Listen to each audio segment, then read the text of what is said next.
Majuto ni mjukuu na wapenzi hawa waliokuwa wakishiriki mapenzi ya pembe za chaki walijuta. Mbele hakuendeki na nyuma vile vile. Sasa kitendo cha kustaarabika kilizua kilio, mihemko ya kuonewa huruma na aibu ya kupigiwa mfano. Barobaro wa eneo la Daraja 2 kaunti ya Kisii wakizizatiti kuwasaidia jamaa hawa wawili, mwanamke ambaye ameolewa na barobaro huyu aliyepania kupalilia shamba la wenyewe.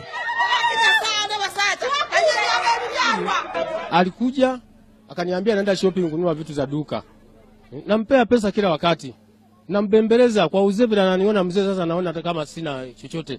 Unaona? Nampea pesa, anaenda shopping, aliniambia anaenda shopping kuleta vitu za duka. Sasa haina, napigiwa simu amepatikana kwa njia ile ambayo nilikuwa nafikiria lazima apatikane. Wawili hao walikimbizwa kwa mganga huyo ili kupata usaidizi. Nampenda sana. Nataka aokolewe, lakini mzee mwenyewe ndio nataka akuwe na punishment yenye atapewa. Kama unataka nikufungie bibi yako, hii ndio kama tena tumia. Kama ni mwanaume unataka nifunge mwanaume wako, lazima tukue waaminifu katika familia zetu. Magonjwa yamejaa kila mahali.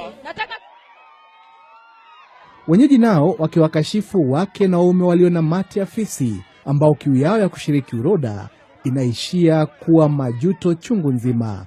Ni afadhali kila mtu anywe maji ya kisima yake kulingana na maandiko. Mtu kama unakosea mwanaume mwenzako, hii ndio ghadhabu mzuri. Hii ni mara ya 3 katika muda wa miezi mitatu kwa watu wanaoshiriki ngono kukwama katika tendo la penzi katika kaunti ya Kisii. Franklin Masharia, K24, saa 1.